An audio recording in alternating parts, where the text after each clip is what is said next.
तुमचं सगळं व्यवस्थित आहे. आमच्यामध्ये खूप प्रेम आहे भाऊ मध्ये. आम्हाला ब्लॉग बनवायचं चालू. तुम्ही दोघांनी वेगळं झालं पाहिजे. चलो bye everyone, welcome back to the channel. आणि हा आहे माझा मामा. तो त्याच्या आयुष्यातला आतापर्यंतचा सगळ्यात महागडा मोबाईलची अनबॉक्सिंग करतोय. ठीक आहे, आमचा तो फोन होता तो 7-8 वर्ष वापरला. त्याच्यानंतर खूप मोठा जिगरा करून मामांनी आता मामांनी आमचे 40K 40,000चा नवीन फोन घेतला. घेत नव्हता, मामाचा बजेट 20चा होता, पण मामाला थोडं प्रोत्साहन केलं. दाखव फोन, दाखव. विवोचा फोन आहे. मामाचा आधीचा फोन पण विवोचा होता, जो खूप वर्ष चालला. मामाने विवो घेतला. बरं, तो सगळेजण मामाला कॉंग्रॅच्युलेशन कमेंट मध्ये सांगतात. असं वाटतंय एकदम किती एवढा महाग फोन डायरेक्ट जुना फोन घेतला ना 12,000 40,000वर आलेले आहेत मामाश्री. पण मामाला म्हटलं, मामा म्हणे नको घेऊ नको. म्हटलं घेऊन घे बाबा. हे बघ, आता हा मामांचा मुलगा आहे, याच्यासाठी मामाने नवीन फोन घेतला. तू का पण जुना घ्यायचा आणि सस्ता घे. माझी बस आहे 10:30ला. ठीक आहे, अर्धा तास आहे, पण आपण पटकन, कारण की खूप हेक्टिक डे होता. मी लेट पोहोचलो, बरं सगळे त्याच्यात आपण जात नाही.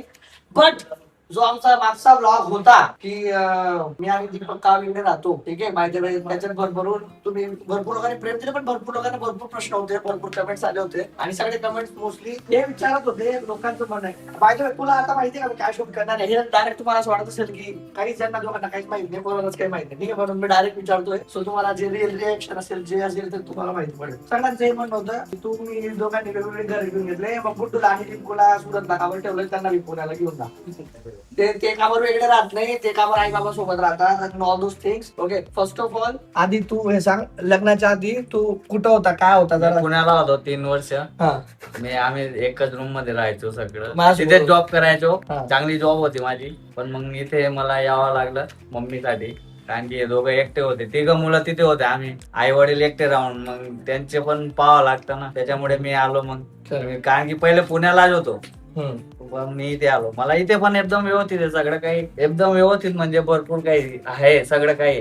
जॉब आहे, मुलं आहे, आई वडील आहेत. ते म्हणे की गुड्डूला पण वेगळं घर घेऊन द्या म्हणे, तुम्ही जसं वेगवेगळे घर घेतले तसं. आहे ना इथे, हे जे राहतो घर ना आहे, आम्ही यार. हे घर सोडून पण त्याचं घर आहे आहे, ते separate. पण आहे, सेपरेट पण आहे. सेपरेट पण आहे, घर बी आहे, दुकान बी आहे. हा, ते सगळं रेंटने देऊन दिलंय त्याने, आणि तो त्या वडिलांसोबत राहतो. हे मी काय सांगतो, तुम्हाला वाटत असेल आम्हाला काय ऐकवताय ते सगळं किंवा काय सांगतायत. जस्ट जे लोक नवीन आहेत ऍक्च्युली ना, त्यांना नाही माहित. जे लोक खूप वर्षापासून फॉलो करतात त्यांना सगळी स्टोरी माहिती आहे, पण ज्यांना नाही माहित, तर मला वाटतं कसं आहे का, एक परसेप्शन बनवून दिला जातो, तर त्याच्यासाठी म्हटलं लेट इट बी. आणि सगळ्यात मेन जे तिकडे व्ह्युअर्स आहेत, काही सगळ्यांनी म्हणते मी, ज्यांना खूप आमच्या रिंकूची चिंता असते, तिला वाटतं की बाबा रिंकूवरती किती अन्याय अत्याचार होतोय, लोक काय करतात काय नाही. But on camera let me tell you guys, मी my entire family, Priyanka, Prakash, Aboli आता नवीन आली, अबोली पण, दीपक पण, आम्ही खूप ग्रेटफुल आहोत रिंकू आणि गुड्डूसाठी. इथे दोघं सुरतला राहतात, इथं आमच्या वडिलांची काळजी घेतात, आणि ते आहेत. मी ऍक्च्युली आधी पूर्ण डेडिकेटेड ब्लॉग पण बनवला रिंकूवरती आधी एक पूर्ण ब्लॉग पण बनवलाय, सगळं सांगितलंय. पण कदाचित ते जुने व्हिडिओ नवीन लोक बघत नाही, त्यांना परत डाऊट असतो, म्हणून परत एकदा ऑन कॅमेरा सगळ्यांसमोर सांगतो की Rinku, thank you so much. Rinku आणि गुड्डू मुळे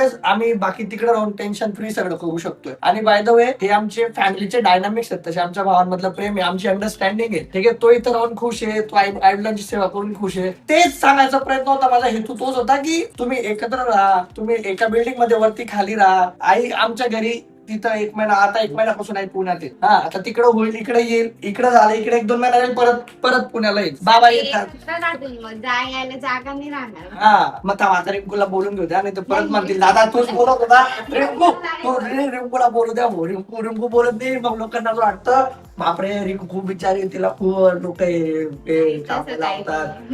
रिंकू का सुरतला राहते, तिला पण पुण्याला घेऊन या, तिला पण वेगळं राहायला पाहिजे, कशाला तिचे सासू सासरे सांभाळेल, असं लोकांचं म्हणून. 3 घर आहेत, आई बाबांना पण लक्ष ठेवायला पाहिजे. करेक्ट. तुमचं सगळं व्यवस्थित आहे, आणि आमच्यामध्ये खूप प्रेम आहे भाऊ मध्ये. जावांमध्ये हा, जाऊन मध्ये पण.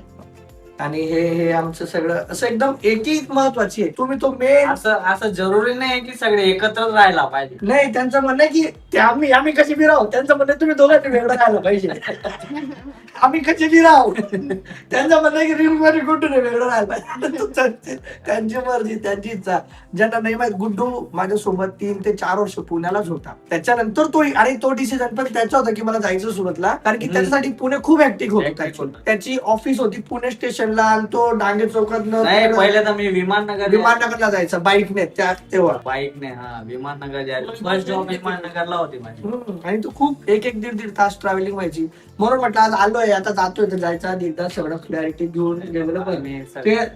आता आणि ते काय म्हणतात, तुम्ही या दोघांना का पण घेत नाही ब्लॉग मध्ये. ते दोघं सुरतला राहतात, आम्ही पुण्याला राहतो. ते बिचारे कसं काय ब्लॉग मध्ये. आम्ही तर येतो ना, पुण्याला गेलो तर तेव्हा ब्लॉग मध्ये राहतो. असं नाही की नाही राहत. आता आम्हाला ब्लॉग बनवायचं चालू. तुम्ही सगळे कमेंट करून सांगा, रिंकू गो हेड, रिंकू गुड्डू वेगळं चालू करू, रिंकू त्याच्यात तो सगळं सांग बाबा, म्हणजे लोकांना अपडेटेड राहील. हा, तर अजून काही प्रश्न असतील विचारून घ्या. आणि ते आमचे मेन मालक आहेत.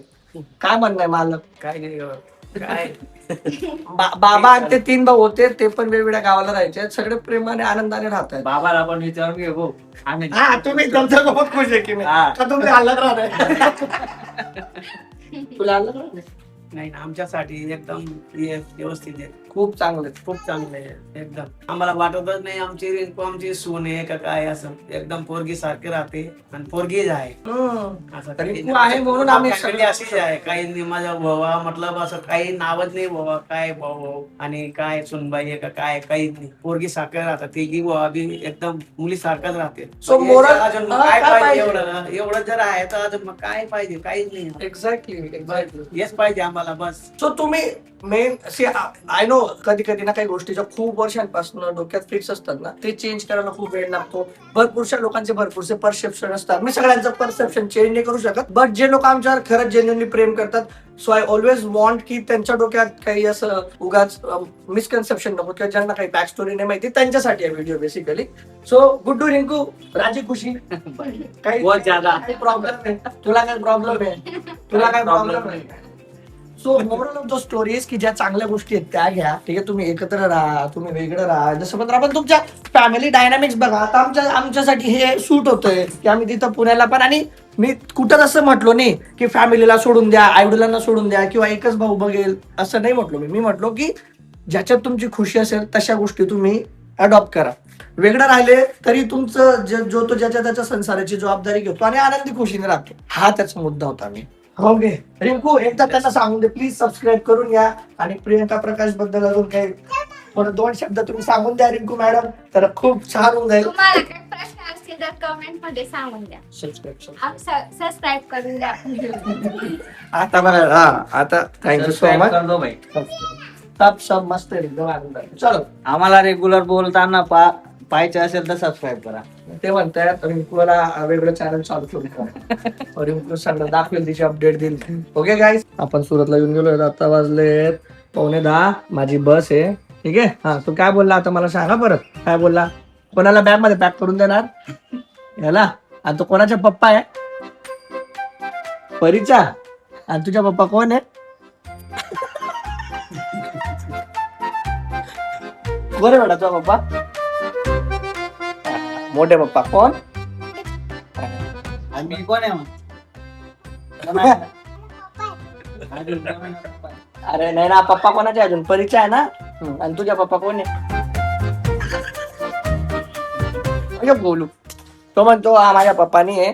म्हणजे हा पप्पा आहे पण नंतर आहे. आधी मोठे पप्पा मग पप्पा. ओके, हाय फाय. आणि तुम्हाला प्रॉमिस केलंय, प्रॉमिस कर. काय प्रॉमिस केलंय? रोज अभ्यास करणार ना. रोज अभ्यास करणार आणि मम्माच्या पप्पाच्या ऐकणार आणि ईट करणार. अशी बॉडी बनते. मग बॉडी दाखव. एवढी बॉडी बघितली का आमच्या गोलची बॉडी? बेकार body, direct danger body direct. अरे आज ढेकड दोघी कर. पहिलवान चल हो जा. या वरा वा. Press the backs of our hands together. It's still wet, so the ink should transfer. Meet me at the side door. We'll sneak कसली सिच्युएशन आहे. घरून मी घाई गडबड करून निघालो की जायचंय पोचायचंय 10:20 बस होती, आता 10:50 झालेत, अर्धा तास झालाय बस लेट आहे. आणि आता पण फोन करतो तो म्हणे येतोय. तर कंटाळून मी तर बसलो आणि मी म्हणजे विचारून निघालो होतो. हा म्हणजे येऊन जाईल टायमावर आहे. But that's how life is. जसं नेहमी तुम्हाला पाहिजे तसं होत नाही. फाईन. असं क्विक जर आपलं सुरत विजिट झाली. आता पुण्याला जायची खूप ओढ लागली आहे, कारण की तिकडे स्नोई पिऊ आई सगळे वाट बघतायत. तर बघतो माझी बसची वाट आता कधी येते. से लेंगे थोडं. We're never coming down.